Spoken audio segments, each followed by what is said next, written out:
What is this?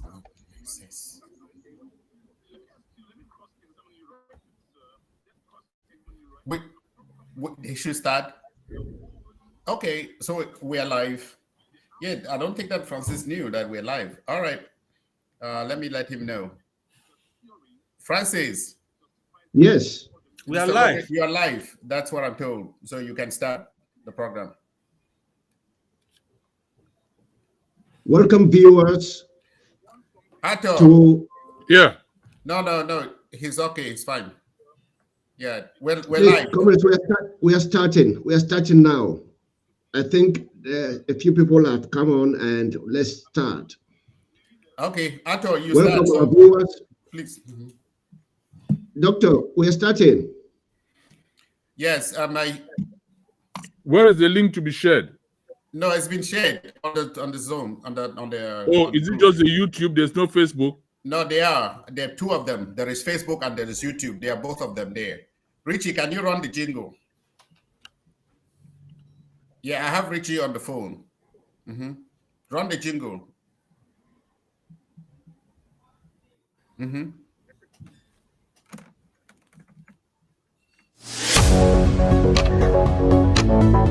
After the jingle, Francis can start. Okay. Francis, after the jingle, you start.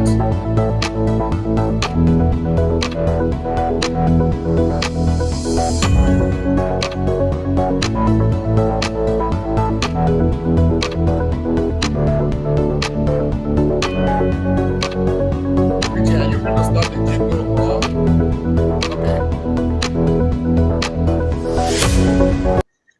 All right, Francis, you go. Producer, our moderator. Yep. Welcome our viewers to this program, The Conversation. In 2016, lawyers and teachers went on strike over what was described at that time as marginalization.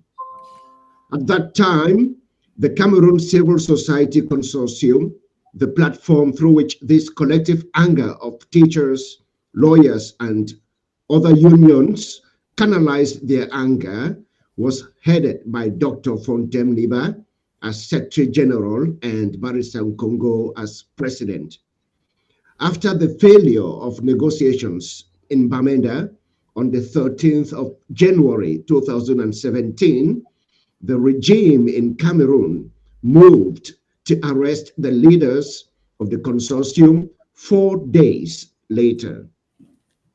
Dr. Fontem and Barrister Nkongo were abducted and whisked off to Yaoundé, where they would be detained and stand trial before a military tribunal for trumped up charges, some of which are punishable by the penalty of death. 5 years later, we have put together some respectable gentlemen, citizens of Southern Cameroon, to discuss with Dr. Fontem Liba the events of the 2017 and their aftermath. Together with our guest, we will explore the main issues that surround the Southern Cameroon's liberation struggle, sharing perspectives and showing the way forward for the revolution. So I want to welcome our guest analyst today, Dr. Edmond Folefak and Mr. Ato Mucha, and welcome all of you, including Dr. Fontem Liba, to this program, The Conversation.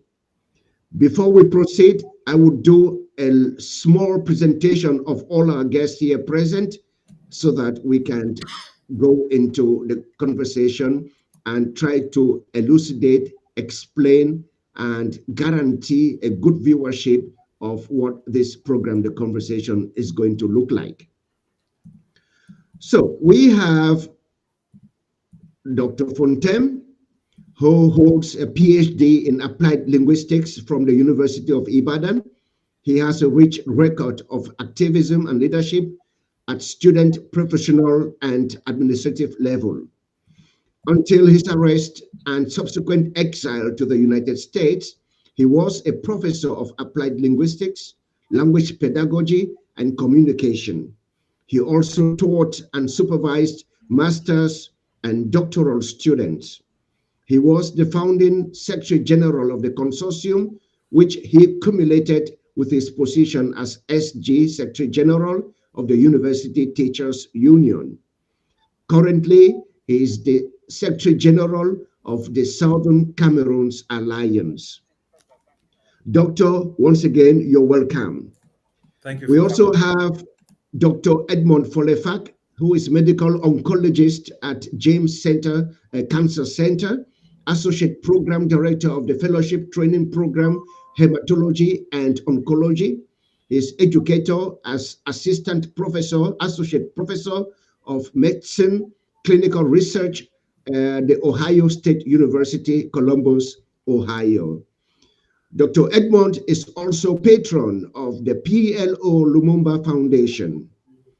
We also have here present with us Mr. Ato Mucha.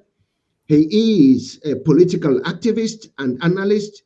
He is also the moderator of the famous Southern Cameroons International Town Hall and also a proponent of the independence of the Southern Cameroons. Comrades, we want to welcome all of you who are watching us from all the angles of the earth, and especially from ground zero in the Southern Cameroons.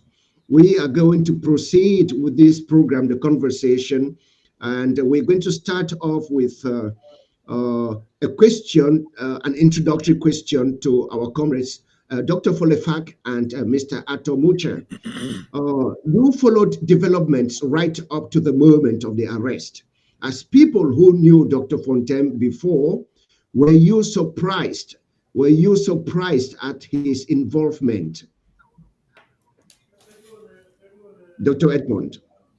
Well, thank you, Mr. Moderator, and thank you, fellow panelists.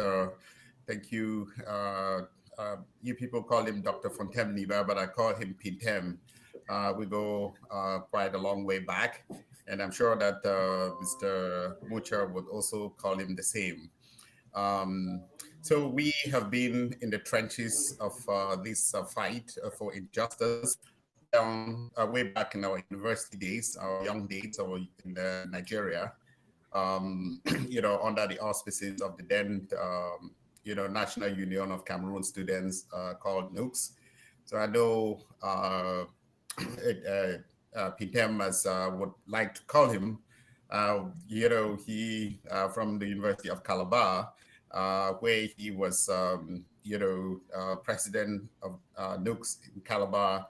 We used to be at different conventions, had very, involved deliberations to when he was, I believe, at the University of Ibadan, then when he became national president of the Cameroon Union of Students, NUCS in Nigeria.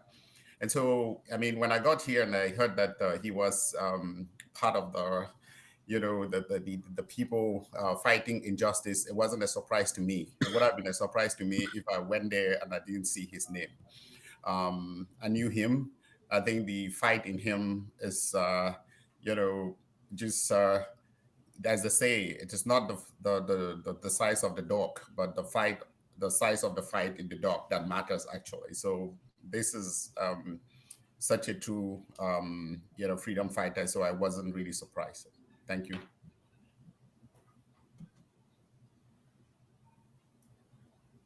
Mr. Moderator, can you hear me? Yes. Yes, I can hear you. I didn't know if the moderator of the show, Chairman Frank, had something to say before I come in. I want to thank the panelists and the moderator for having me on this show.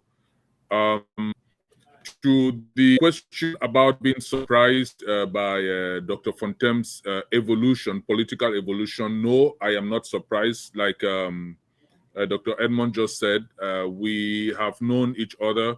We are probably third or fourth generations of family descendants and relationships.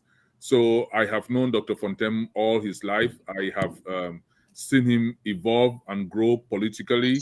I was at the University of Calabar with him when we were very, very involved in student campus politics during the elections in '92, which was stolen by the CPDM, and Southern Cameroonians were, really peaking into active political activity. We did it together, and he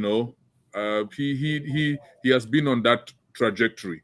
So, brief, no, I'm not surprised, or I wasn't surprised at the direction his political career evolved. It looks like the moderator, the chair, Francis, got ejected from the screen, Mr. Producer. Yeah, thank you very much, gentlemen, for the very kind and very complimentary remarks that you have made with respect to our days and the activities that we undertook together. I think that, generally speaking, our discussions, what is happening today, was always a sub-theme, was always a subtext of most of the things that we did. And I'm not surprised that things have evolved this way.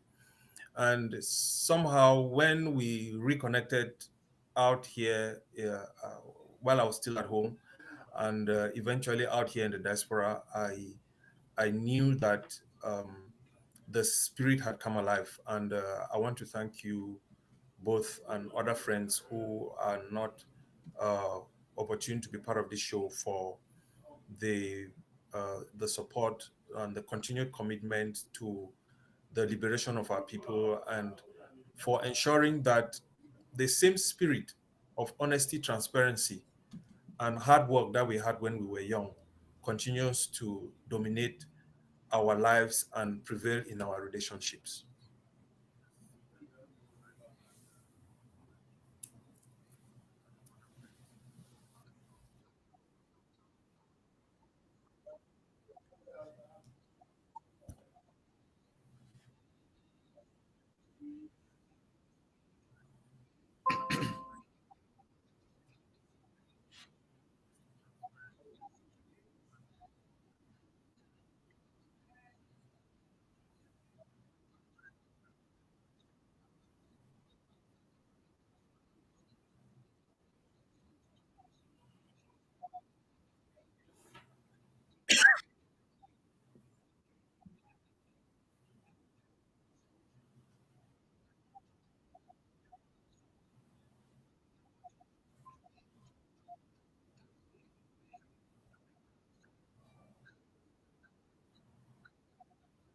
You come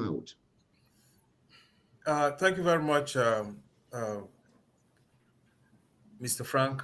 One of the things that I always want people to know about the role that some of us have played in this liberation struggle, and I think I share it a lot with my colleagues in the town hall and some in the alliance, and I let people realize that one of the things that that people like us were starters, people like us were precursors, and we came to open the gate. But the experience that I have gone through really doesn't matter very much now, especially because the conflict has since evolved and many people have died. And the condition under which our people live now is so troubling. And I tell people every day that for those of us who were lucky to have escaped the wrath of that regime, I think we need to do everything to ensure that those who are left behind have an easy way out. We can do it. Now, my stay in prison, and I'm going to say it because I want to reflect a bit on what those who are still there are going through and call on our people, the Southern Cameroonian community around the world, to make sure that we give priority to these people who are in detention, make sure that we give them the assistance that is needed, and make sure that even the refugees and those who are internally displaced, our humanitarian assistance program has to be vibrant. Now, living in a prison that was living among 5,000 people in a prison that was meant for 800 people is not an easy thing. It is not an easy thing. I think at one point it became necessary for me to submit to God, but I knew that I had a very strong and abiding faith that I was going to come out. But the fear among the people outside was also a challenge because when they read the charges against us and read some of our profiles in the news, Isa Chiroma read. I was entering the Kondengi one day, and they had just finished. I heard my profile being read in the TV in the prison director's office, and everybody was watching the news in the rest of the prison. So by the time I entered my cell, the news had already preceded me. They had already gone ahead of me that the man we are just hearing about him is coming. So as soon as they opened the gate to the section of the prison in which I was supposed to live, people came out. It was like everybody came out to see, and everybody was expecting to see a very big, able-bodied man, but they saw a minuscule fellow walk in, and I was quite relaxed and just dragging myself in, and people were kind of surprised. They said no. Some were saying no, ce n'est pas lui, ce n'est pas lui, c'est lui, ce n'est pas lui, c'est lui. So it is when people started coming and peeping in my cell, all the prisoners were coming and peeping and asking my cellmates, est-ce que c'est lui? And they were saying, yes, c'est lui, c'est lui, c'est lui. For most people, they did not know I was speaking French. I could understand French. So I actually could hear the things they were saying. But the life in detention at Kondengi prison, because I lived in Kondengi Central Prison and I was eventually moved to Kondengi Principal Prison. The life in prison is not an easy life.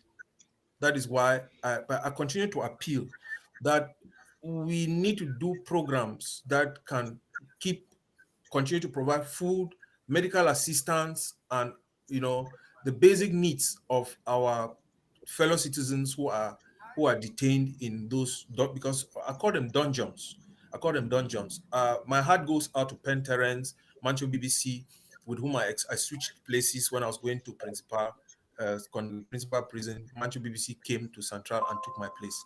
So and he took everything that I had, and I went there and I took everything that he had, because I think he had been told that I would be the one to take over from him. So he left his things and just came and took mine. So my heart goes out to them, to all the those who are detained innocently and those who, out of their courage and bravery, found themselves there. I have a strong and abiding faith, and I believe that they will make it, and that our people will make it, and that at a given time, we will all be a free people. Thank you very much. Thank you for being brief on this. We know it's a huge topic, and we cannot dissect it in a few minutes. So thank you very much, Dr. Edmond. Do you have something as a follow up on this? Yeah, thank you, Chair. I think as again, Peter has said, he knows. I always tell them that they are the ones. He's now a graduate of the University of Freedom. And that's for me, the dungeons are the universities where you go to learn the real, the basics of what it means to really fight for freedom. And if it doesn't break you, you come out a reformed person and you start thinking. The good thing about jail, though, and that the dictators have never really known, is that when they throw you in jail, they can build the gates of jail, and they can jail your body, but they can't jail your mind. They can't jail your brain. You think. And sometimes with the benefit of solitude, you get confined there, then you can begin to reflect and see sometimes really what is the vanity of life, the vanity of materialism. You know, it tells you that a lot of the time, sometimes we really like concentrate on thinking about the kind of clothes we want to wear, the kind of houses that we want to live in. So at the time in a jail, sometimes it offers people a time to really much more cultivate your mind, think more about what really is important to mankind, which is really that what your soul, and think about what your soul is really made of. And I know Fontem has just talked about, you know, Pensterens and Mancho BBC, but we know as of now we have thousands and thousands and thousands. That's at the last count, probably more than maybe about across the odd prisons. Those that we can account for will probably be at the minimum about 4,000 across those dungeons in La Republique. And I will use that to also urge, you know, we know, you know, some amongst us, the biggest, I mean, the most pronounced, the most renowned of our prison prisoners are our Naira 10, you know, led by Ayok Tabe and all our comrades who were abducted in Nigeria and are locked up in the in those dungeons. So you know, and we use this opportunity to extend, you know, our support for them and tell them to hold their head high. But for those people who are outside here thinking that the university, I mean the prison, it's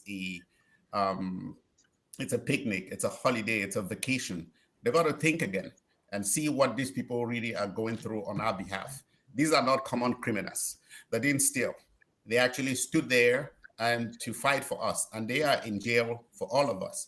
And because each of them is in jail, we are all in jail, and that's how we must see it. And so we're happy that Fontem is happy that some of the people are out of jail, but we must not relent. The conditions that led them to go to jail have worsened, and we must not relent. And those are not actually jail; those are dungeons that La Republique is keeping our people. And we must not relent. We must see all our prisoners free, but we must go home. If we don't go home, really, we cannot even be talking about. You know, we cannot even contemplate freedom. You cannot sing the songs of freedom in hell. It just doesn't happen. Thank you, Doctor. Thank you very much, Dr. Edmond. Mr. Atto, I want us to digress to another level, another interpretation of what happened to Dr. Fontem. You know, we understand and we know too well that when he was released, there was a period of silence, a great period of silence. He went silent when people, Southern Cameroonians, were expecting to hear from him. Is there any wisdom in silence? And before you answer this, I also want to say, you haven't known him. How did you interpret, how did you live this period of his silence? I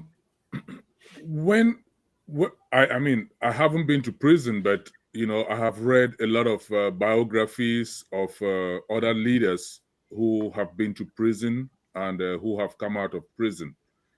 When you go into prison and when you come out, the circumstances, the reasons, and the events that led to you going into prison and the evolution of what has been happening outside, even if you were informed, dictate what you do when you leave prison, I presume, based on reading. I think what Dr. Fontem did was very smart. The whole idea of putting of political imprisonment is to break the spirit, not just the body of the political actor. It's to break their spirit, to stop them from being who they are. When you come out, which is what Dr. Fontem did, the first thing you want to do is to introspect, is to find yourself. Your spirit may not be broken, but you have to rejuvenate certain internal aspects of your being. Secondly, you have to take the temperament of the environment in which you are. Your release may not necessarily be freedom. Your release may be a setup by the dictators to further break you when they realize that they couldn't break you or break your spirit in prison. It may be an attempt to actually eliminate you and put it on somebody else. You have to look at many things. Where are the people? What is the psychic? You have to think of your family, who next to you, or even sometimes more than you, suffer psychologically and spiritually your time in prison. Dr. Fontem had young children who did not understand what was happening to their father, where he was. Would they ever see him again? There are many layers to take care of. And the first thing is not to go in front of cameras or feed the media. The media is there to report, to make stories, to earn a living. But you don't become their a sacrificial lamb for them to have something to write cover stories. You have to take care of you, your family, your colleagues, the evolution of events, the psychic of the environment. Where are the people? Are they still with you? Are they still in this? The other members of your group, what is their security situation? There are so many layers. And I think what Dr. Fontem did was the smartest thing.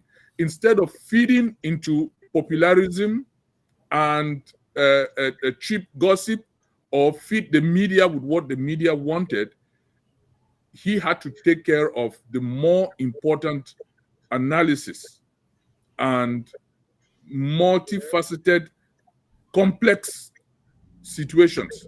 He left other colleagues in jail. How would that affect them? What was the situation of his kids? So I think he did the best thing. Thank you. Thank you, Mr. Ato. I think your answer has been very intelligent. And I was planning to ask Dr. Fontem again why he's silent. I wouldn't anymore. Yes, because I think he has done a psychological analysis of what was going on in my mind when I left prison. I think that exactly. He's analyzed it with an angle. Exactly. He's done with an angle he's taken an angle where any person would rest at peace. So let's move on. Let's move on. Dr. Fontem, you finally moved to the USA and you met another reality, a new reality, different from the ground. And I know you've been a man who's been fighting for justice, for peace, trying to unify people. And I think your trademark has been that spirit to continue to see people unite for a common goal. You carried out so many initiatives while in the USA.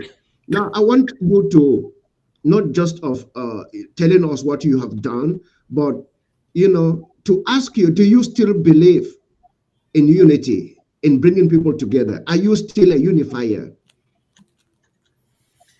Yes, Frank, thanks very much. Let me say that the picture that we had of the diaspora before I left home was quite different.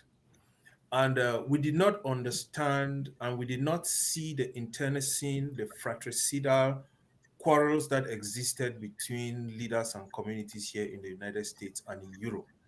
And eventually, when some of us got here, we realized that people were paying allegiance to individuals and not to the cause. Whereas at home, people pay allegiance to the cause and not to individuals. And in retrospect, when I look at some of the things that my activism and as a leader in the different spheres that I have involved myself in was able, some of the things I was able to do with my colleagues, some of the things that we were able to do as as a corporate group, we were able to achieve those things thanks to unity. All the things that, even whether as a leader or as a backroom man, we have been able to achieve in any group I found myself, we did it with unity. I believe in the strength of, the group working together, holding hands, discussing the problem, sharing responsibilities, and forging ahead collectively. Now, if you don't know your enemy, you will not be able to fight him. And the fragmentation in our midst is playing to the advantage of the enemy. And so long as people want to do things their own way, so long as people think that there are 20 different ways of doing the same thing, of achieving the same goal, we will never be able to converge on the same spot. So I still believe in unity. I've seen a very high degree of selfishness, but I've also seen an amazing degree of ignorance among some of our people. Because when you see somebody calling somebody your excellency and chastising others for not endorsing a lie or for not being taking part in a rogue activity, I ask myself, I say, I talk to people every day at home, and I have friends who cut across different professions, and before I came here, I had a number of people with whom I was talking, even though I was not talking publicly. And I felt that some of the information that I had gotten from even people at high levels in government could be shared with some of the leaders of political organizations abroad. I believed that that information could help to, reorient our thinking, reorganize us, and help us to be able to forge ahead in a more strategic manner. But every attempt to put our people together, every time they came together, each person had something else they were looking for, not the collective good. But I think that there is a certain message that needs to be put out there so that those let the buyer beware. In commerce they say caveat emptor. Let the buyer beware. That let all these politicians in Southern Cameroon beware that nobody is going to march into Southern Cameroon as a president or as a leader. Southern Cameroon is going to undergo a transition, and the people are going to choose their leader. So anybody who thinks that he's not going to collaborate, we will flag you out, and at the appointed time, our people will sanction you, because the disunity that is prevalent among the politicians somehow accounts for the continuous slaughter that La République makes of our people. If people could just talk to each other, plan together, strategize, and share areas and spheres of influence so that people don't all try to crowd in one place, and people don't all try to go and see the same person. You have an international structure or personality that can be useful to our system. Some people spend $3,000 to get there, others spend $5,000 to get there. And at the end of the day, you see 3 or 4 different groups of people going to see the same person or going to have a meeting in the same structure. And at the end of the day, we are duplicating our effort, wasting money, which could have been used to do other things. So I think that we need to migrate away from this ridiculous and scandalous way of doing things and of assuming that we are more than the average Southern Cameroonian. We need to come, many people need to come, get off their high horses and hold their hands together, whether as leaders or as of political organizations or whatever. I think the earlier our people realize, our politicians realize that it is ultimately the Southern Cameroons, the people of Southern Cameroons who will choose, who will lead them, the better for them.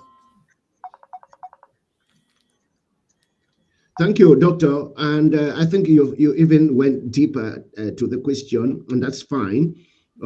Certain of the things that you have talked about, we're going to peruse over them and try to see how we can together come to a kind of consciousness, a collective consciousness that would lead us out of this impasse. I personally believe that there is great need for us to come together, because when the enemy sees that we are not together, as you have rightly said, they go and kill our people. But if we are together, we become a fence. We are not just a defense, we become a fence, and it is impossible for them to penetrate. All right, Comrade Dr. Edmond, this talk of unity, unifying people, collaboration, and so on has been a common talk for the past 3 years. How far have we gone? Do you believe we've come to the stage wherein this must become something we stampede our feet on and make it happen? Yes. Thank you for that very important question. I think, when we talk about unity, people need to understand what we are asking. We're asking about unity of purpose, right? We're not asking people to align behind one individual. That is, people in their different constructs with whatever they have now, their different groupings. We're not asking people to break down their groups and join other groups. No, but there is something that is common to the people of Southern Cameroons. And what is common to the people of Southern Cameroon starts by that. When we say unity of purpose, for what? And for what, asking yourself for what? And that is, we have to define our goals. If you remember when our friend, good friend, Professor Piero Lumumba was at one of our earliest town hall meetings when I came on with him. And the first thing is, have you identified your enemy? And then have you identified your purpose, right?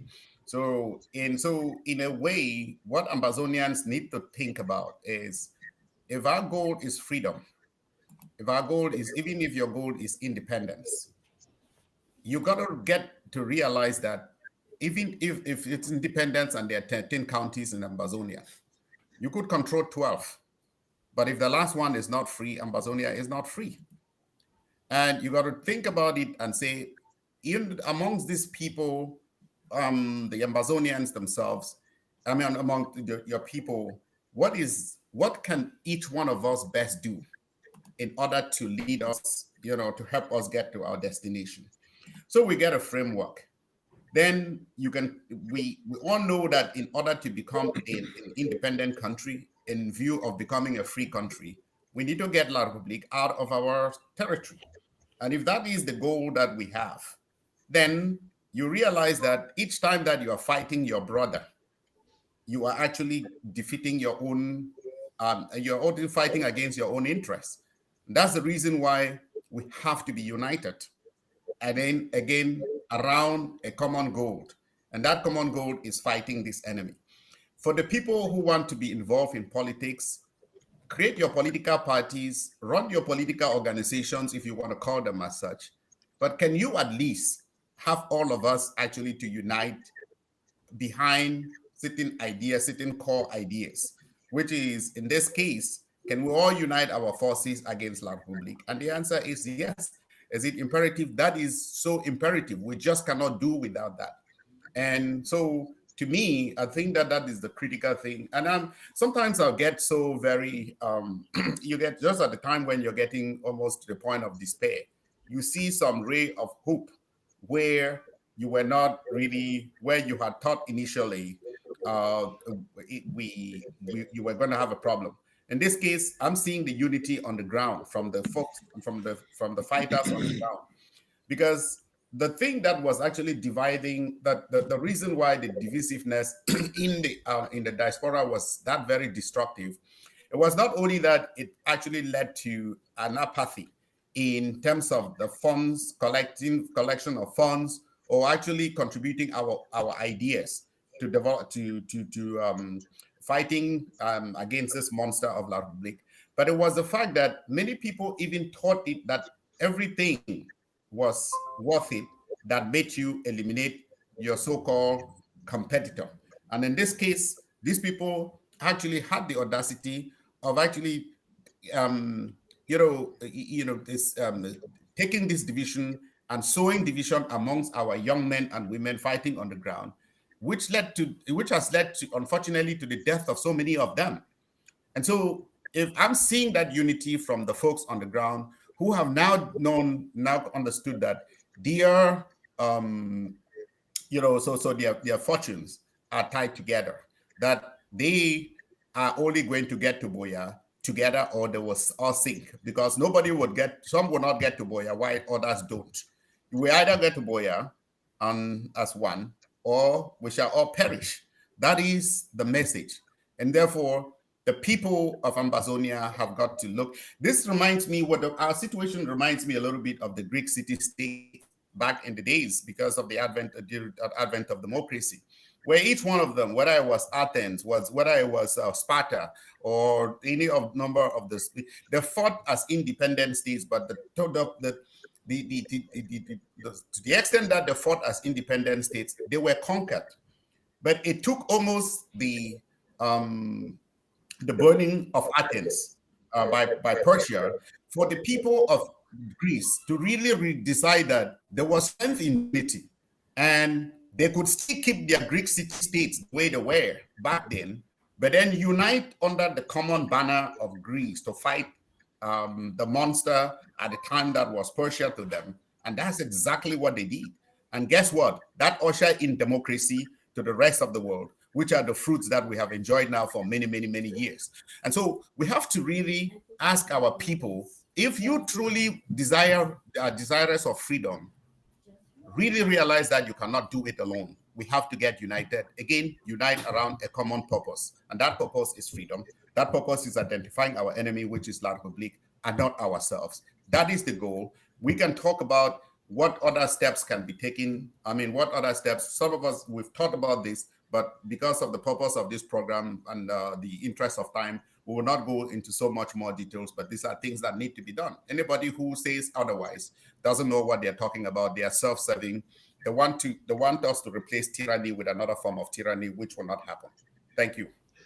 Thank you, Doctor. And actually, we are going to talk a little about some of the steps. It's very important, because without which we will end up only talking and not giving solutions. That's why I want to bring in Comrade Ato.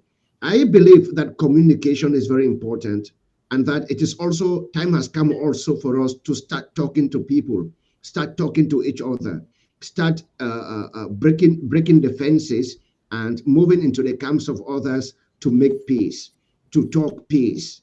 Comrade, do you think this is possible now? Yes, it has always been possible, but we have to be very clear that we will not get everybody, like Dr. Fontem has said, like Dr. Edmond has said. Some people are in this for self-righteousness, self-aggrandizement, self-profiteering. And it is very common in every society, whether they are free, whether they're peaceful, whether they're fighting. So we should not focus on trying to get everybody.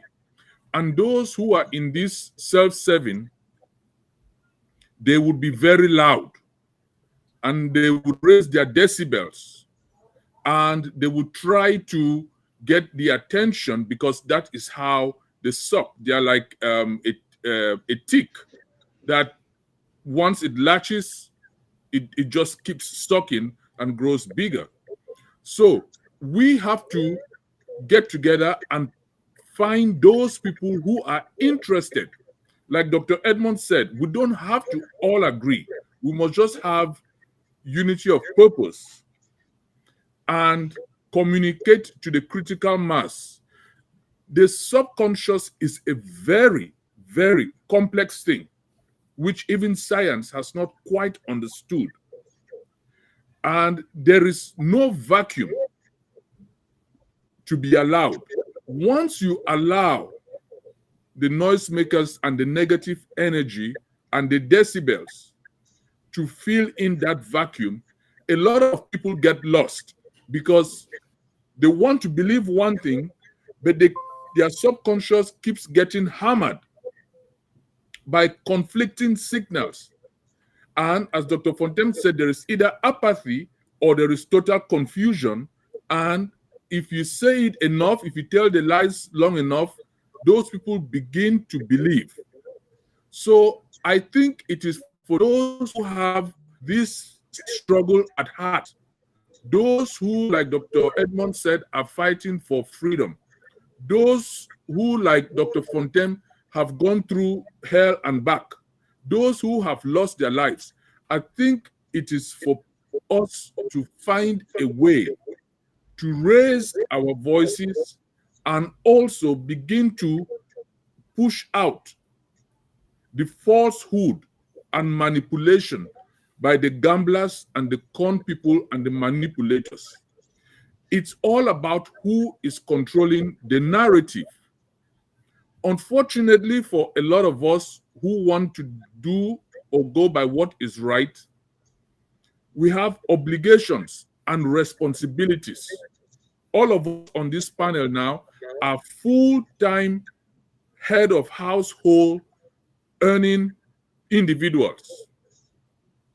And there are those people who don't do anything, who don't work, who haven't worked for the past 5 years, who have seen this as an opportunity to enrich themselves.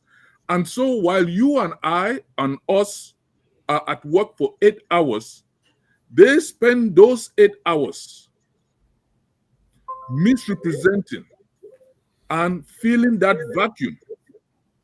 And so it is hard, but we have to keep educating our people. We have to keep educating them.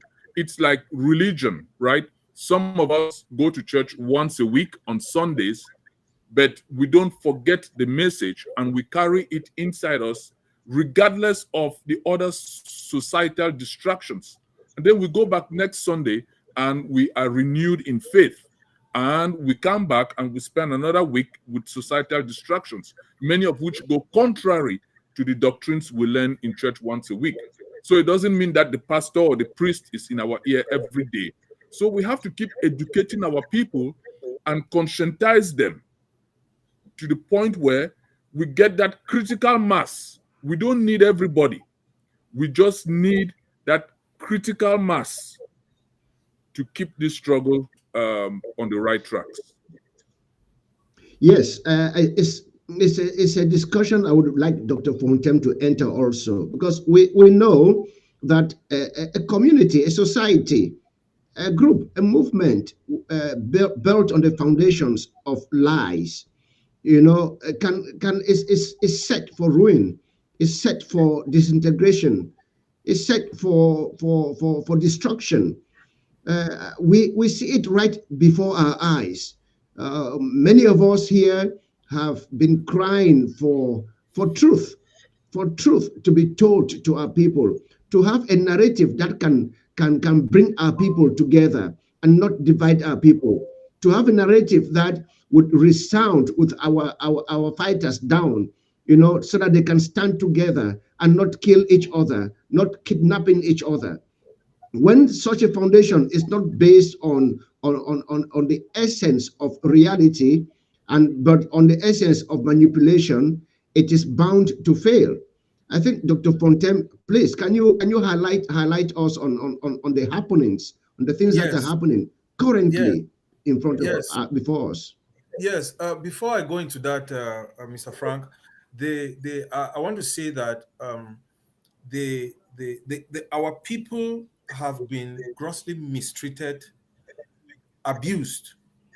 And when you look at the length of time we took to educate our people before the 2016 protests began and the kind of support they gave, you realize that we used core logic and showed them what they stood to gain by joining us in this fight.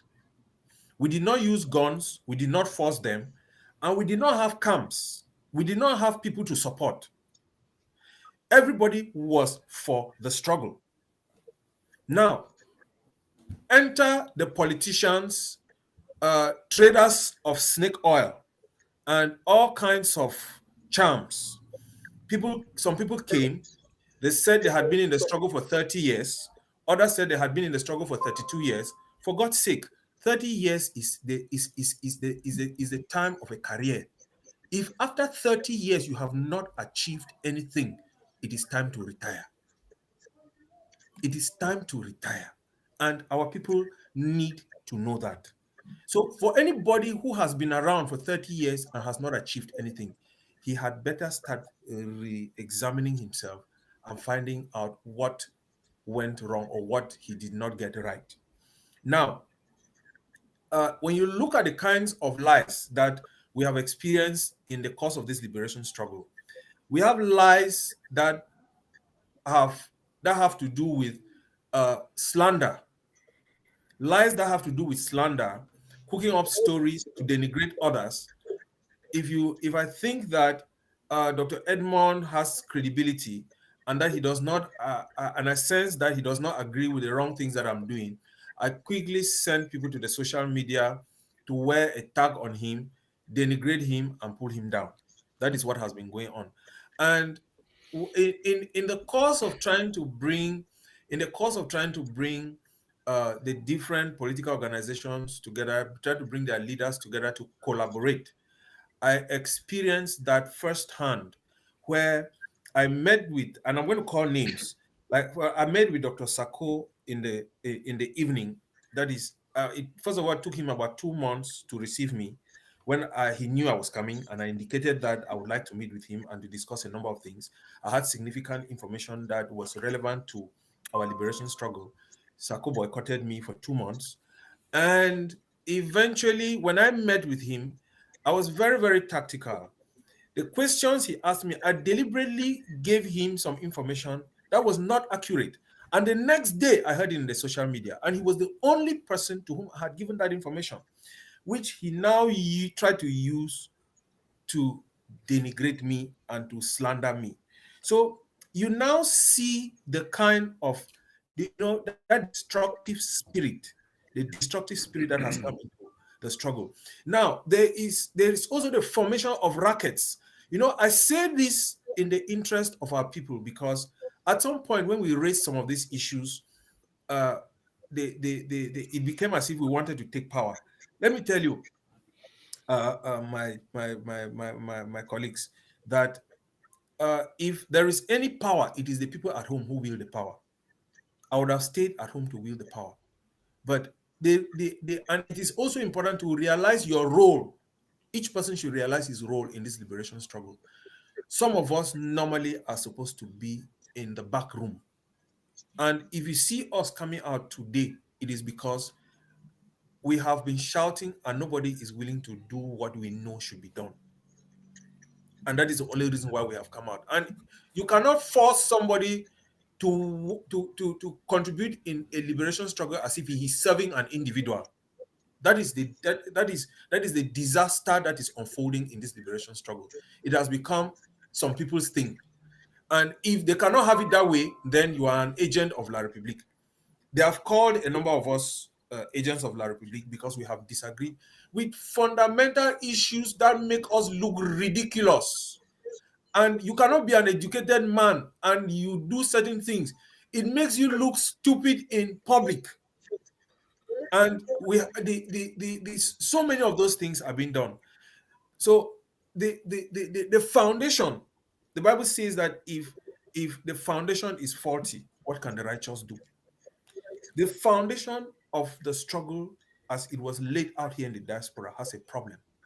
Some people got into it because they wanted to make money. Others got into it because they thought that independence was going to come within a few seconds, within a few days, within a few months, and that they will, become the de facto the leaders of Southern Cameroon, and they will transfer the tyranny they learned from La République onto our people. But God is not a man, and he doesn't do things the way we do them foolishly. So when I got here, some people invited me into a club, and I think I've shared this with you before, that there was what they call the House of Lords.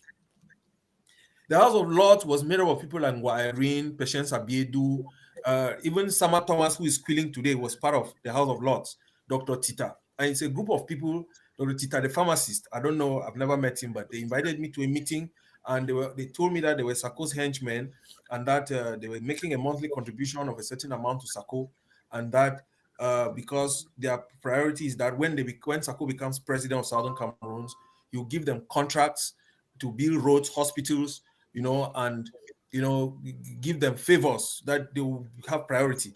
And now I asked myself, and that if I joined them, they were going to put me on an allowance, and I should help them to finish Sisiku, let Sisiku rot in jail. And I asked them, what has Sisiku done to us? And they said, no, they just don't want him to obstruct Sako's position because Sako has to be the president, not Sisiku. So I told them, I said, one, I was once in that jail. I know the conditions of that jail. Morally, it is wrong for you to wage such a fratricidal war against. Doctor, this is a scoop. This is a scoop you have never said before. No. I think I've shared it before. It's just that our people have a very brief memory. They easily forget. That is how I knew about the House of Lords. In fact, I was alarmed. When I came out of that meeting, I was sweating because, and I called these gentlemen, I'm sure I called them, and I lamented bitterly. I was so disappointed. I was devastated.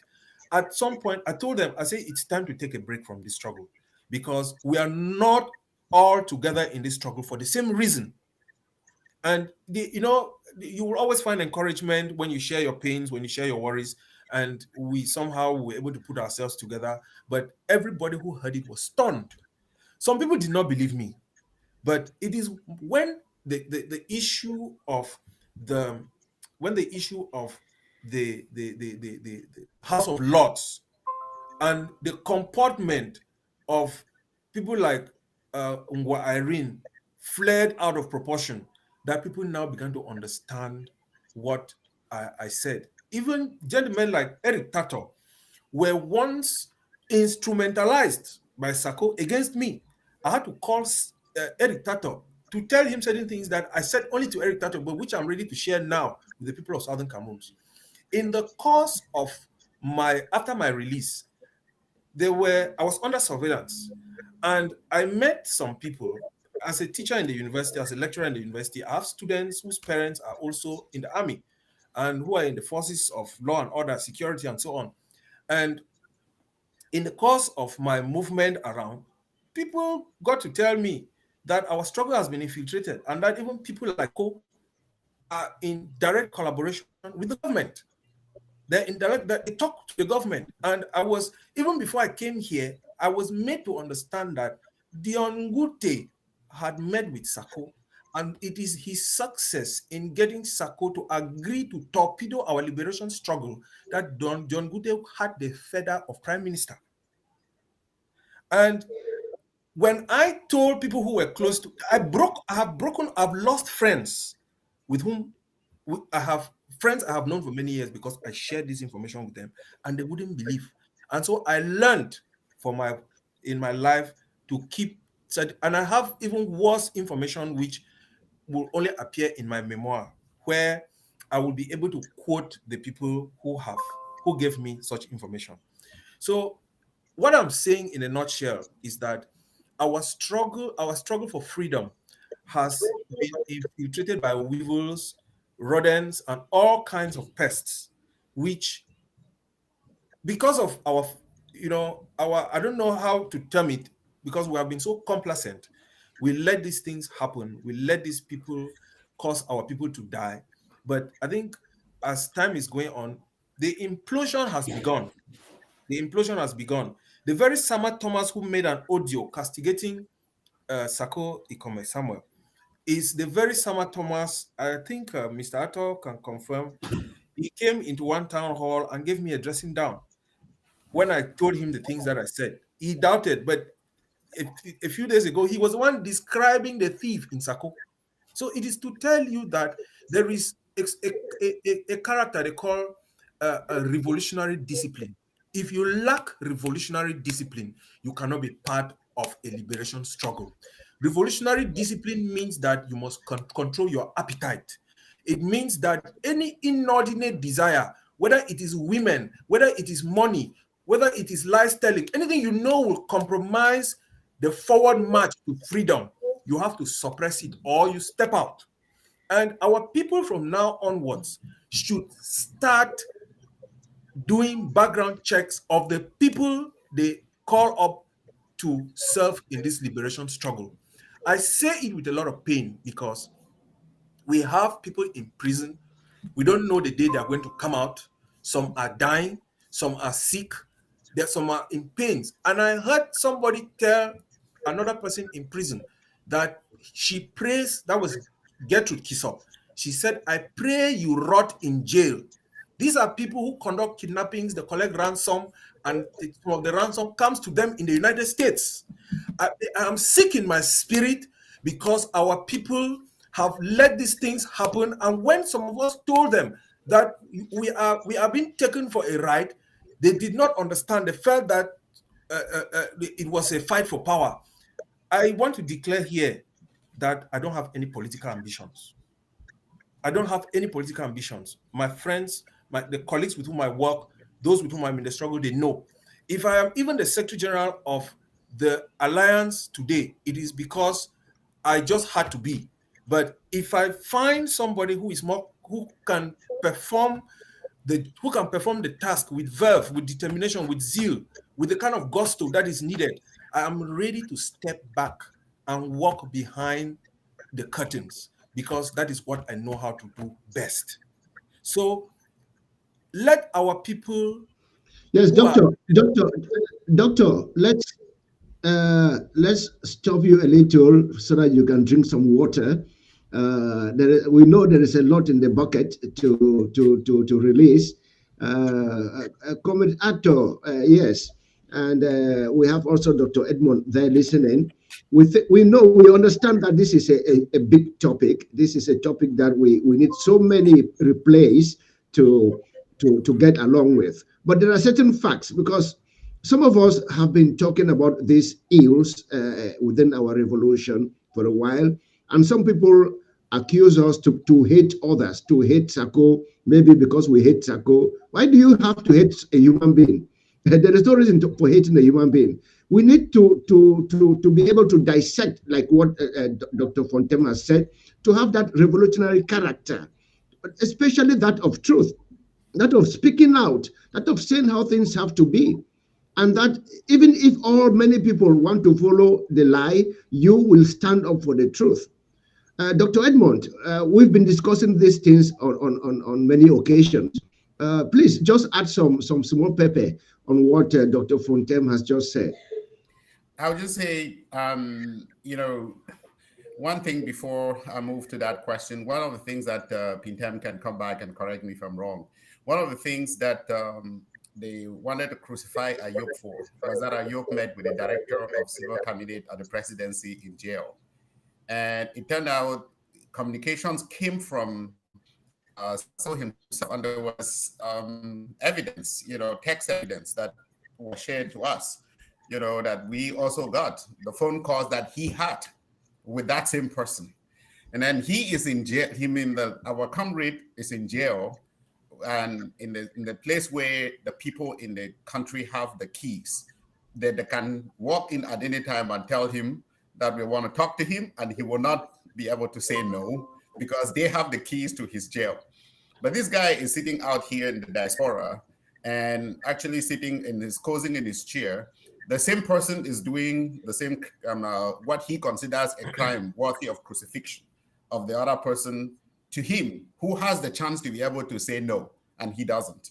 So it was just one of those things when I saw, I kind of like had it was quite revolting. So when you see what is happening within the so-called PIX IG, as has become Pastor IG or whatever people want to use that acronym to be, you can see that this was always destined to be this. And I knew from the get-go. I always say to people, the system is the medium through which oppression is actually carried out. Without a system, individuals are just agents of oppression. They function through a system. If you build ships and there is no sea, there is no water, those ships cannot actually move, right? So the problem is go after the system. Don't go after and then the individuals would be taken care of.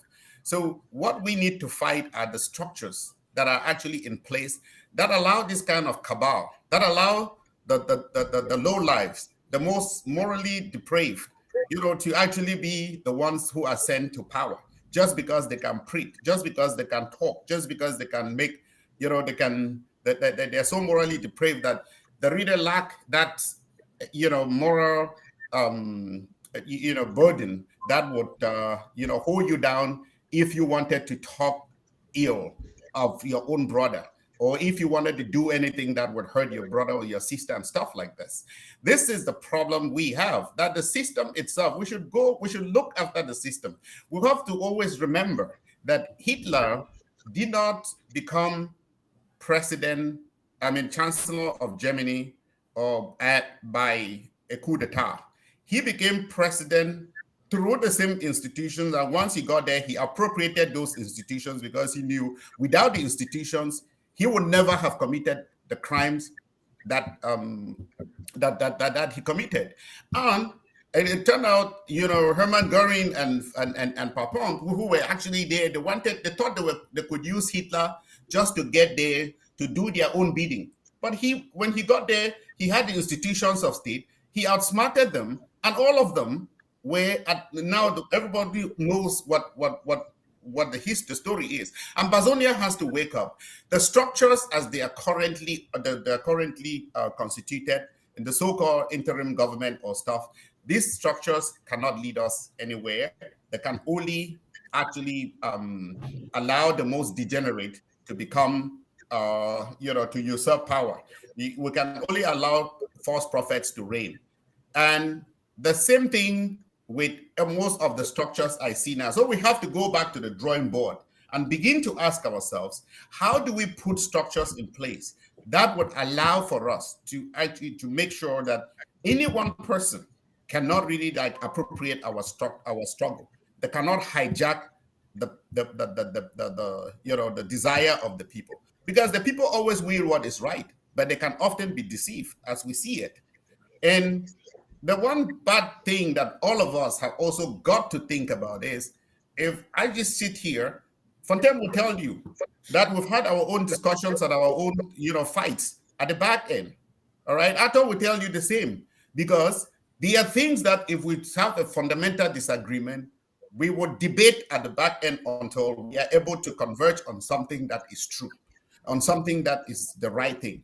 If you don't do that, when he came and we organized a conference that was organized in DC, which was actually the first attempt to actually bring the people of Southern Cameroons together, and we succeeded in bringing them to one room. But again, you can bring all of them to one room, but you cannot unite them, right? Because their minds are not.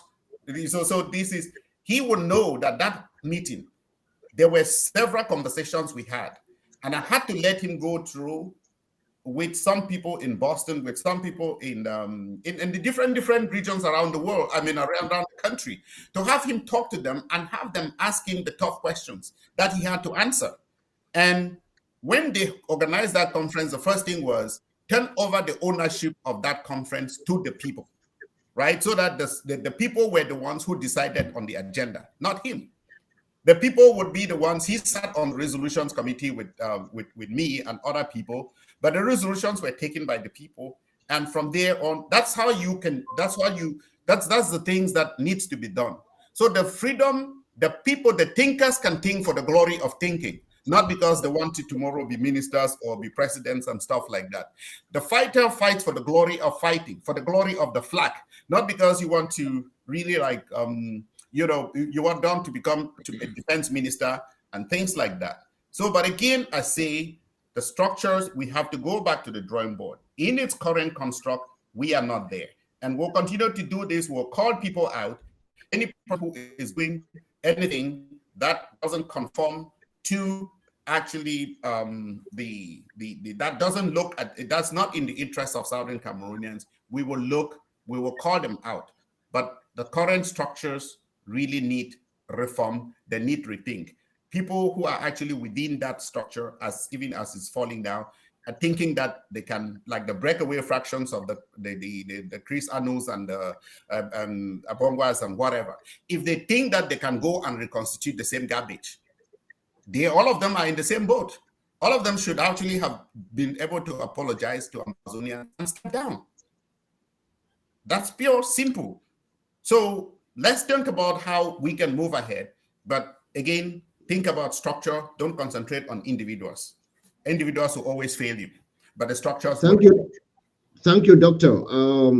Yes, talking about structures to do reforms, people, there must be a kind of truth and reconciliation.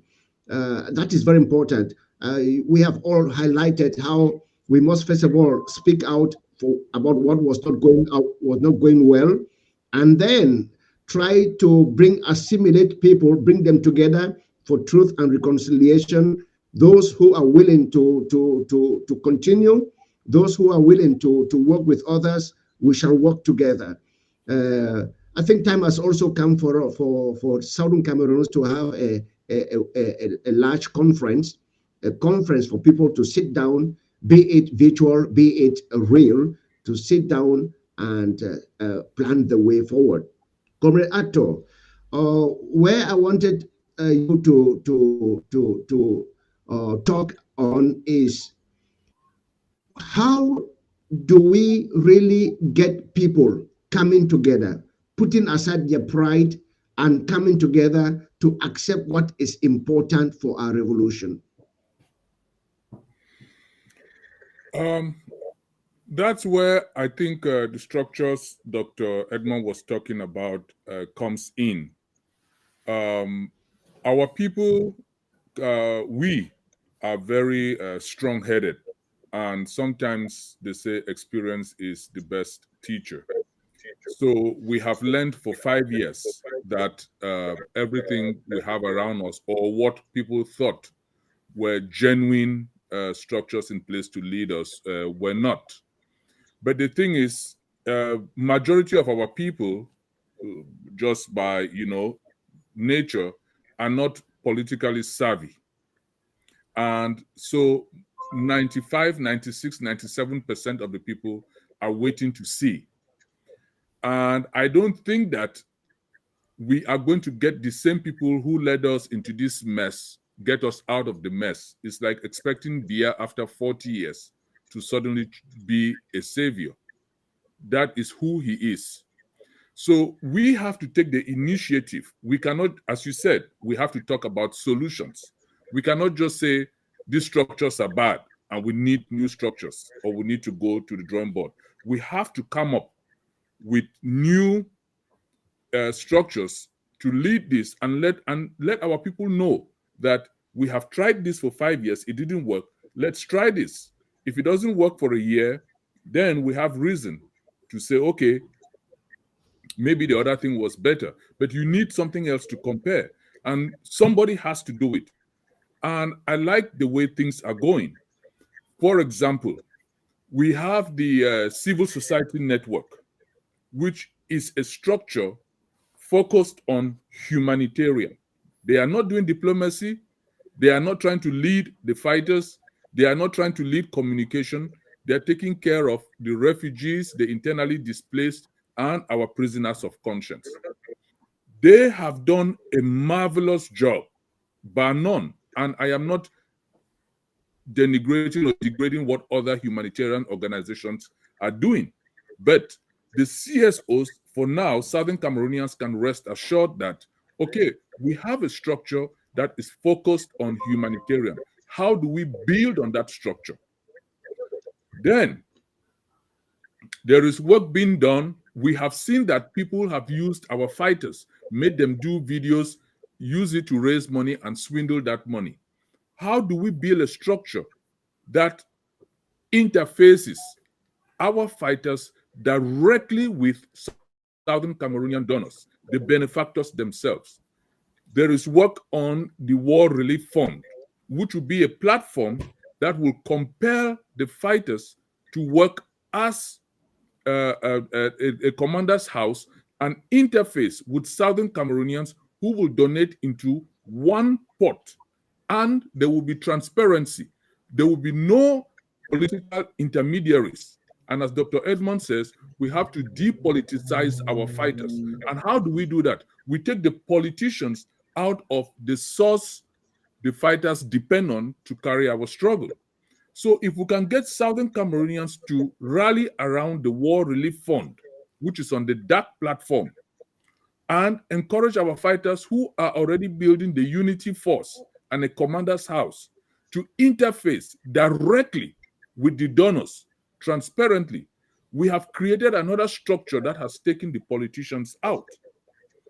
There is also work on a diplomatic front, people who are focusing and strategizing on diplomacy. And when they are ready, they will bring to the Southern Cameroonian people what they are doing and how that structure works. And it's for us to rally around them. And like SCBC and other platforms are doing, we can get specific people who would focus on communication and help build these communication platforms so that each person or each group or each category is focused. And we are not relying on these old structures of PIGS IG or governing council or whatever they call themselves, but the people themselves now have alternatives to take their own destiny into their hands. The CSOs, for example, are preparing a 2021 report, which they will bring at the town hall to present to the people of Southern Cameroon, especially the donors, exactly what they did with footage and reports and accounts. That's the transparency we want. The War Relief Fund will do the same thing. How much money was raised, what was given to the commander's house, the commanders will attest to what they received and how it was used. That's a new structure. So we need to get out of this bad habit we've learned from La République of personality cults and politicizing everything we do, and begin to rally around structures that are built by the people and for the people of Southern Cameroon. Thank you, Comrade Ato. Chair, just so we quickly get yes, back Dr. Kame, just a second. Then, Doctor, you continue. I just want to highlight the point that somebody might think that Comrade Ato is saying that politicians should disappear. I think that's far away from what he is saying. What he is saying is politics must be slim and politicians must learn to work together, just like how other structures are reorganizing themselves. Over to you, Dr. Edmond. Yes, so just I wanted that was one point, but the other point that Mr. Ato just made, which are very important things, is that to collaborate, finished up that idea about structure. You know, one in terms of security, there once was a time, the very early days, when this a lot of these charlatans have not really corrupted the institutions. There was something that used to be called, there was a structure that used to be called the ASC, and all of us knew that. And that structure actually had some security folks from here, people who are trained here as military, because Ambazonia is heavily talented. And people who were trained at home, we have our own, we are at war, our people are dying. We have so many Ambazonians who were trained, who were military in La République, and those some of them who are actually outside in the diaspora.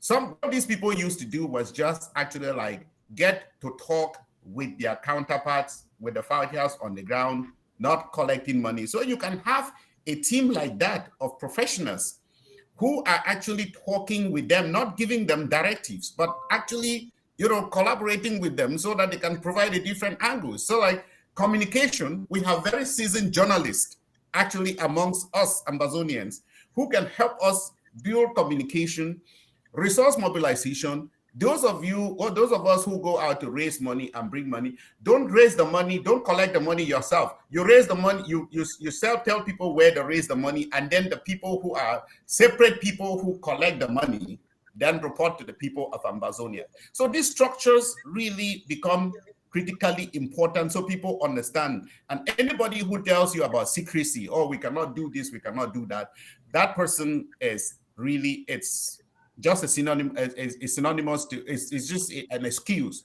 for them to pillage our resources. That's the only problem. That's the only point I just wanted to add on the elaborate, the very succinct things that Atom mentioned. So that's how the people of Ambazonia listening to this conversation understand that there are structures in place and people can, contribute whichever way they want. Okay, thank you, Dr. Edmond. I would like to. Doctor, just a preamble, please. Dr. Fontaine, just a preamble. I just want our viewers to understand that we've been here for over 1 hour. We were supposed to start some 2 hours ago because of some technical hitches. We started a bit late. We may not be able to, to wrap up every topic we would have wanted, but I think it is fair to inform them that we will do a repeat of this program. We will do another repeat, to explore different angles about our revolution. Doctor, we are going to talk also today about the Coalition for Dialogue, which has also been doing some activities and taking some initiatives like that of Toronto, where some activists and politicians across the spectrum were invited.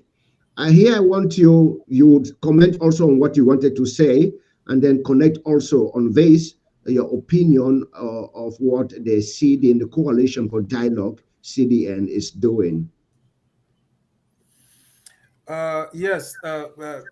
Before I get into that, let me say that I would beg to disagree a bit with Dr. Edmond on the issue of calling out people. I think that some of the evil that has persisted in this liberation struggle only did so because we were describing it and not calling names. And I think the earlier we start calling people out for the things they are doing, the better for us. Because all the Bitcoins that people have been buying with draft money and all the money that people have been collecting, donating, we have pensioners here in the United States who are donating money for this liberation struggle. That money does not go to refugees. It doesn't go to the IDPs. It doesn't go to the restoration forces. That money goes to buy Bitcoins. And people have bought Bitcoins in the names of their children, their wives. And when we said this thing, it was like the hell broke loose. The very people who were denouncing us for saying it are the ones now. They have become a trumpet section of this whole thing. They are the ones now shouting it all over the market. And who will believe? Well, how do you expect people to? The only reason why people believe is because they had heard it before. And now, I also want to tell those people that nobody trusts them again. So they had better pack their things and go home. Because when the evil was going on, they helped to abet it. They helped to prop it up, and it persisted. And the only reason why some people are quarreling now in this liberation struggle is because they have collected money and some people have carted that money away. And that's the only reason why there is a problem now. So the people of South, let us make it a point, because that is how some of us did our student activism. That is how some of us became leaders in our professional unions, and that's how some of us prosecuted this liberation struggle when it started. We were frank, we were honest, and we did not touch what did not belong to us. In fact, we preferred to sacrifice what we had. And so many people have sacrificed their livelihoods. Some have sacrificed their lives. And we cannot be joking and claiming that we will attack the institutions and leave the individuals who are using the institutions to destroy our struggle. So the earlier we tell the individuals hiding behind the institution that we are seeing your finger, we are seeing you step out, you thief, and we let their wife know that this is what they have done. We let their children know that their father is a thief. People will now begin to wake up. Because if we don't, then we are in for a very, very long run. Now, let me very quickly say, and I think I'm happy that on this platform we have Edmond and Ato, who were present when the Coalition for Dialogue came and started. We were among those who we had serious discussions, and we shared their vision. We shared their vision, and we saw that the Coalition for Dialogue could be a very viable instrument through which La République could be brought to the negotiation table. Our understanding, or my understanding of the CDN at that time, was that it was an international outfit which had Southern Cameroonians, and which had, for the most part, there are many there are international personalities within the advisory board and so on. So it means that with people of such stature, you can do significant things and put things right, both, and wake La République up from their slumber. Whatever thing that they have gotten into, they may not have done it knowingly. So there is a way you can do it, and I think the meeting in Toronto was worthwhile. It was worthwhile because for some time we had been asking politicians or heads of political organizations to meet. I want to say, and for the record, that I was invited, but I couldn't make it. And I did share my perspective. I did say that I had expectations from the meeting.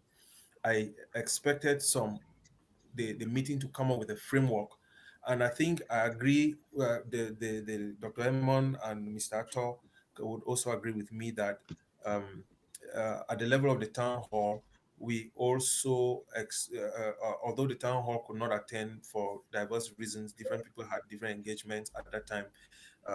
It's important to note that when the meeting was scheduled, it was based on, as we were made to understand, the majority had decided that it would be at that time, and it was not convenient for some. So, but we did give our blessings, and we expect that at some point the framework that has emanated from that meeting can be used to foster the unity of purpose that we have been drumming for so long. So we expect that after that Toronto was just the start, and that the leaders of political organizations who met in Toronto should have used that to continue having their own meetings. That should have provided the impetus for continuous consultation. But somehow I am observing that, I think I should not be the only one observing it, that ever since the meeting in Toronto, some groups that were in Toronto, some organizations that were in Toronto have concentrated their assault on other groups. The attacks have become so public, so mediatized. Everything is just, I don't think that the relationship between the IG Care and the AGOVC, who were party to that, who attended that meeting, really tells us that the retreat, had a significant effect on their collective psyche. So I think that there is something that needs to be done, and our people need to understand that the issue of collaboration and unity is indispensable. Nobody's going to do this thing alone, and that if there's anything that the coalition can do in that respect, because I see them gradually becoming the spokesperson and the front of the Southern Cameroon's liberation struggle. But if I were to analyze it strategically, when you are so immersed with one party in a conflict, then it will be difficult for them to be able to stretch their hand out and bring in La Republique as the coalition, unless they're going to use a third party. Thank you. Thank you, Dr. Dr. Edmond and Comrade Atto. I would want to inform all of us that we are going to close this conversation in 5 minutes. We have so much to talk about, but we might do that in another sitting. I want to thank all of you for your contributions. Dr. Fontem, you who have come out from the mouth of the lion, you were in Kondengi, be it at the central and principal prisons. You know what is happening there. So we want to thank you for your courage, that you have continued to be an activist in this revolution, because it is a God-ordained revolution. If any person says something different, they are making a mistake. It is a God-ordained revolution. The things of God, we don't see them from people who carry loudspeakers. We see them from people who believe, who have faith, who have passed through thick and thin. And you are an example we have in our midst. Outside, God alone knows how you came out. God alone knows, but we know that God knows how he does his things. And you came out. Your friend, your comrade, Congo, was with you. He has become a federalist. He has chosen to be a federalist. We are going to talk also about these issues on federalism and our revolution in the next session we shall have. We shall talk about so many things. There are so many things to talk about in this 2022, so that we get back online with how we started. Doctor, there is much. I want to remind Dr. Fontem that Dr. Edmond didn't say we shouldn't call out people.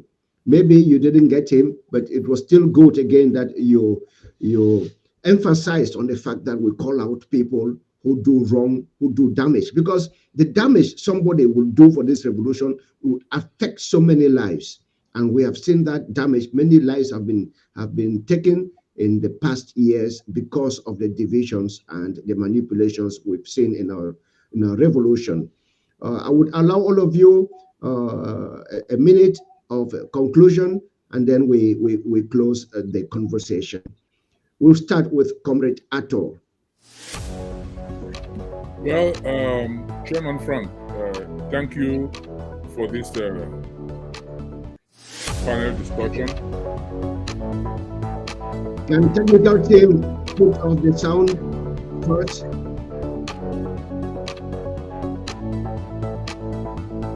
Thank you. All right, Comrade Atto, just right on place. Okay, I wanted to thank you, Chairman Frank, for the opportunity to be part of this debate, and also thank my fellow panelists, Dr. Fontem and Dr. Edmond. We need to continue having such educative and informative discussions. We need to keep hope alive. I will bet on the side of the people of Southern Cameroons, a resilient people, a determined people, and we look forward to another discussion as you have promised, Chairman Frank. Again, thank you for making me a part of this discussion. Thank you for coming. Dr. Edmond. So, yeah, thank you, Frank. And I would join Atto in saying the same thing, that we need to really continue to have more of this conversation. You could hear, like my friend Kinkam would say, you know, maybe he overheard something he thought I said, you know, to say, hey, look, we shouldn't call out people. And then on the air, he would tell me, no, I have to say no, I have to disagree. And those are the kind of friends I like to have around. So even if it was something that I had actually said, rightly or wrongly, I like them to call me out. So we kind of like take a position. And so that brings me to a larger position where Southern Cameroons, Ambazonians, we are not a monolith. We have a divergence of views. In fact, as a matter of fact, we must celebrate that divergence. Those are the underpinnings of democracy. But along that must actually goes with a kind of education. The education in a democracy, in a thriving democracy, is what we call, as some of the famous thinkers in this would call the problem-solving method of education rather than the banking kind of education, which means our people in Ambazonia must look at problems, critically analyze them, reflect, and then find solutions to them. But we must remember, as I've said, unity of purpose would actually have to go, be the primordial. It must be our guiding philosophy. And I don't actually even want to talk about federalists or independentists. I want to talk about freedom. And so that because within that context, some people may still well believe that they can achieve, if they still well believe that they can achieve freedom through federalism, through federation, they should tell us how. How you can do that for now when you have not been able to do it in 60 plus years. And so some of us, and those of us that are fighting for freedom, I hear even some people think about the concentrate on independence, and they will tell you, oh, to get independence, we need a dictator, we need some kind of a benevolent dictator. Those are con men. Again, if you're thinking about freedom, I want to win the war and win the peace. So my destination as freedom really tells me that independence is a means. It's not an end unto itself. And that's why I will not support dictatorship. And I called on the people of Ambazonia not to line up, not to be fooled by any tyrant who actually comes here and deceive the people that they can lead you to independence. Because if they get to independence and you don't think about what is thereafter, which is the freedom, they will get to independence and then turn us into another, tyrannical state, which we don't want. So let's think about it, and we shall overcome. As like Arthur said, I have no doubt about it. But La Republique must know that for those of us, for all Ambazonians, we have conquered the most important enemy. Our most important enemy was never La Republique. It was fear. And that we have conquered. And La Republique is a lesser enemy, and we shall overcome. Thank you. Dr. Fontaine. Yeah. Thank you, Dr. Edmond. Yeah, thank you very much, my good friends and co-panelists. I think I am very, very grateful for this opportunity to share views and to exchange and look at these issues from different perspectives. That is the beauty of a sound mind. That is the beauty of a free society. I think when I look at the way we ought to live life and I see how we are living it, I believe that if we stick to the vision, we will eventually get to what we aspire to. They always like to quote from the Bible, which says that without a vision, the people perish. We need to stick to our vision, and the vision is a free Southern Cameroons where people will have the right to good education, where people will have the right to good health care, where our children will be able to live happily with their peers, and where we will be able to provide for each other and love each other and live happily ever after. So as we go home tonight, let the people of Southern Cameroons realize that this liberation struggle is their struggle, and we will give in everything that we can to make sure that our people and we ourselves do the right thing that will take us to where we are heading to. Thank you very much. Thank you, Doctor. I want to thank Heritage TV for hosting this program. We want to thank all our viewers also. It's been a while. We want to beef up 2022 to be the year wherein we interact with each other. I want to thank people who have contributed for this struggle till date.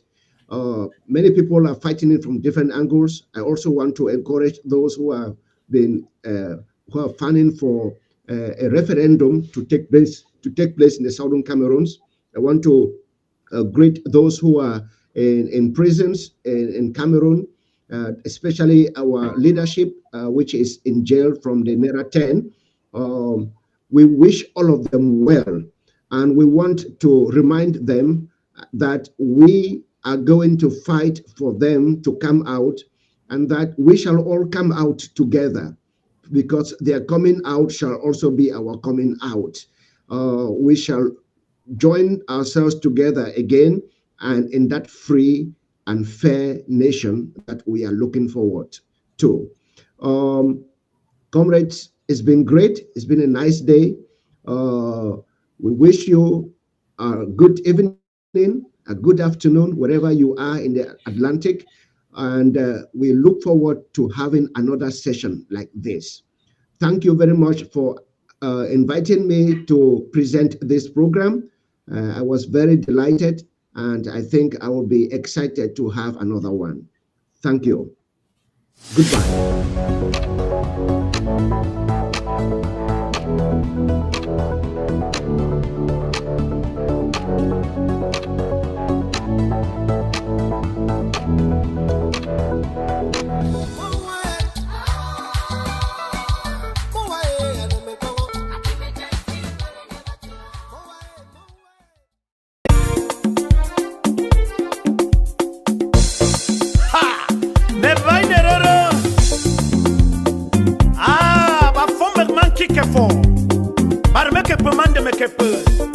Ba bombo, man bombo. Ha! Ve se ba kwai, se kwai no ba kwai.